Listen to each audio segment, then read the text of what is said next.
Thank you, Madam Speaker.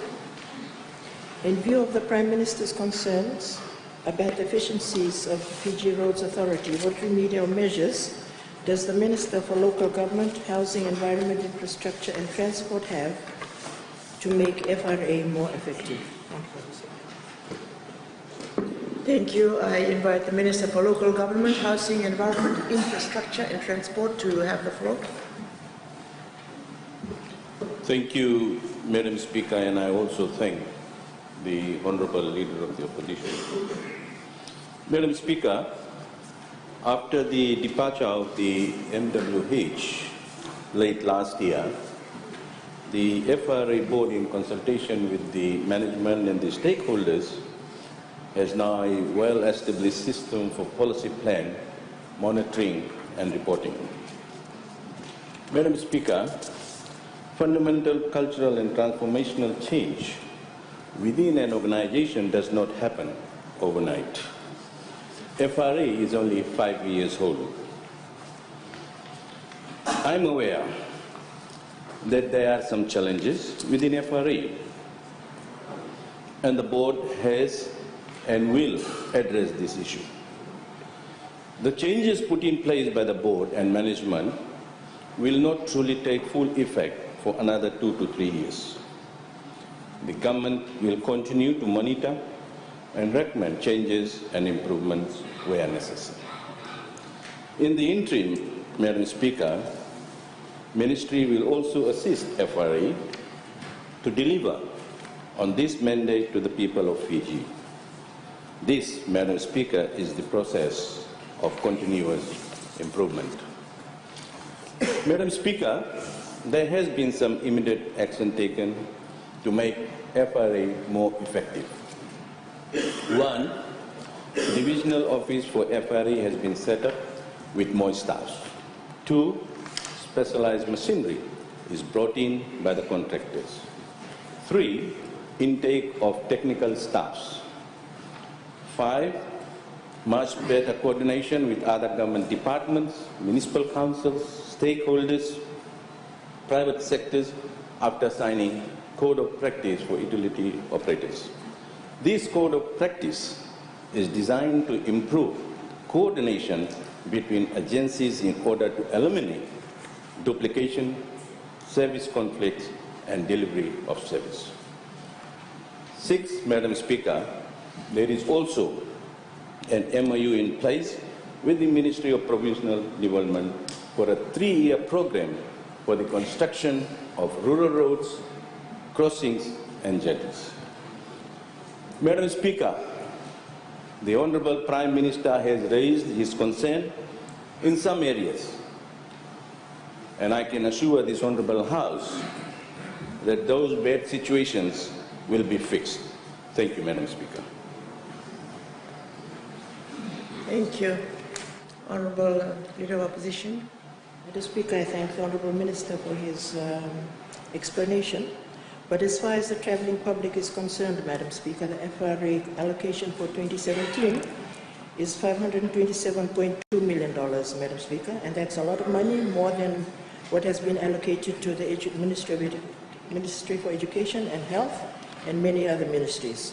So many complaints, Madam Speaker, in our daily papers, in the news, on TV, on the urban and rural roads, Madam Speaker. My question is, what is the FRA doing through the Minister in terms of road drainage? Because I think that is a problem that needs to be looked at, which is a major contributor to the flooding of roads, Madam Speaker, on drainage. Thank you.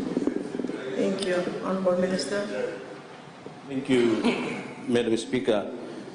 This issue was brought up in the last sitting, and I hope Honourable Leader of Opposition was present, whereby I made commitment that FRA will carry out the drainage program, and if you go around now, you'll see the drainage work is in place. So I really don't know what drainage Honourable Leader of Opposition is talking about. Thank you. Thank you. The Honourable Ratinani. Thank you, Madam Speaker. I thank the Honourable Minister for the reply given. Just for your information, I just came back from Kandavu last week, and there was not much drainage done on the road in Kandavu. My question is, can the Honourable Minister advise this August House that the officers currently managing the FRA are qualified enough in that field in order to manage the operation of FRA successfully? No, that's what that should be. Yeah. Thank you. Are they qualified? I would like to remind honourable members that in question time, 1 minute is given to the person asking the question. Thank you. Honourable Minister. Thank you, Madam Speaker. As I think the Honourable Member was not listening. When I was giving my response, I said intake of technical staffs. So those are in place and they are responsible for taking care of FRA. Thank you. Thank you, Honourable Nawekulu. The road in Lambasa, some of the area that the Honourable Prime Minister had highlighted, and the Honourable Minister said it will be fixed. There is no comfort. It will be fixed. When? There is no comfort at all to the road users in Lambasa, even the Fiji First supporters there. Can you give us a timeline? Please. Thank you, Honourable Minister. Do you want them to vote for you? Thank you.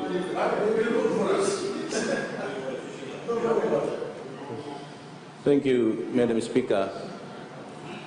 It was really an honor for me to accompany the Honourable Prime Minister to North. And I would like to invite Honourable Nawekulu to accompany us in the next trip. Because I tell you, because let me tell you, Honourable Member, that people residing in that area were so happy about the roads, the water supply, the electricity. And let me say this, he's talking about from 2014. It's a matter of 2-3 years. What about those people who have been staying there for 70 years, 80 years? No roads, no electricity. Madam Speaker?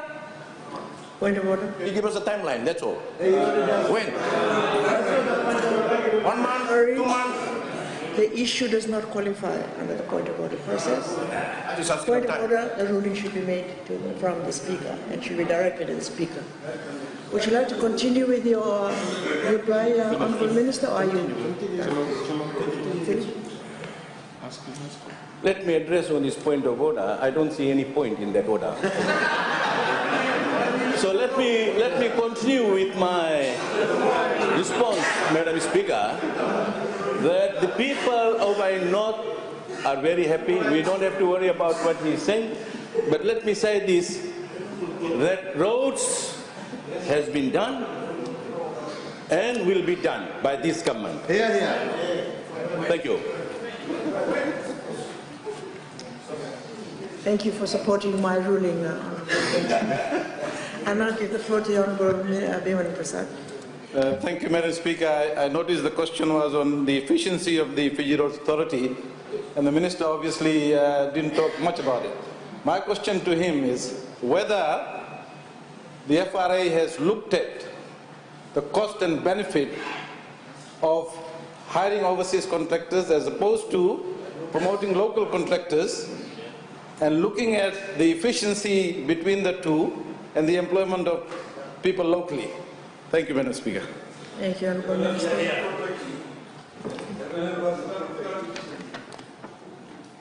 In my response, Madam Speaker, I have said so many immediate actions that we are taking. Can you hear me? This is the problem with you. I said to involve more local contractors. I've said that. It's here. So what are you talking about? What do you mean? That's not an evidence. Thank you. Thank you, Honourable Minister. I now give the floor to the Honourable Bolinabu. Yeah, thank you, Madam Speaker. My question to the Honourable Minister, given that FRA has wasted taxpayers' money. Given the consultation fees, expatriates are hired from overseas, this money could have been diverted to the Ministry of Health for building better hospitals. Madam Speaker, PWD was given 60 million, FRA is given 600 million a year, and what they've done?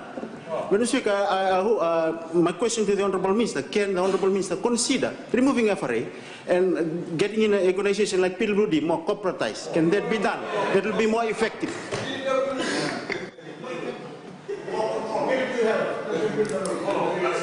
Honourable Minister.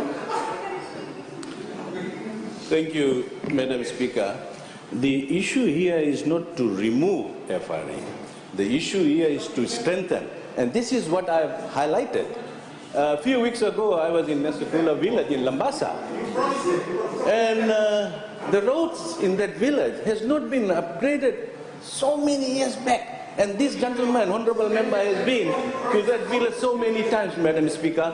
So during my visit, I was assured, and the next, just after a few days, the road was upgraded. So let's not talk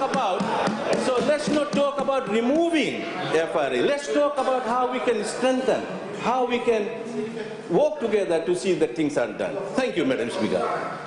And lastly, I invite Asir and Robert to have the floor. Thank you, Madam Speaker. I take note of the remedial actions, remedial measures mentioned by the Minister, but I failed to hear the Minister saying anything about changing the FRA CO and its board. I just want to ask the question to the Minister. Is that an option, given the PM's recent comment in Nabwa? Thank you, Honourable Minister. Thank you, Madam Speaker. I did say I'm not here to defend the issues or the allegations that's been raised earlier on. I'm here to see, as a minister responsible, to implement. And in my response, I've said that the Honourable Prime Minister has raised concern in certain areas that needs to be fixed. The issue does not arise to change its CEO or the board, or this issue does not arise. Thank you. Thank you, Madam Speaker. Thank you, Honourable Minister. Order.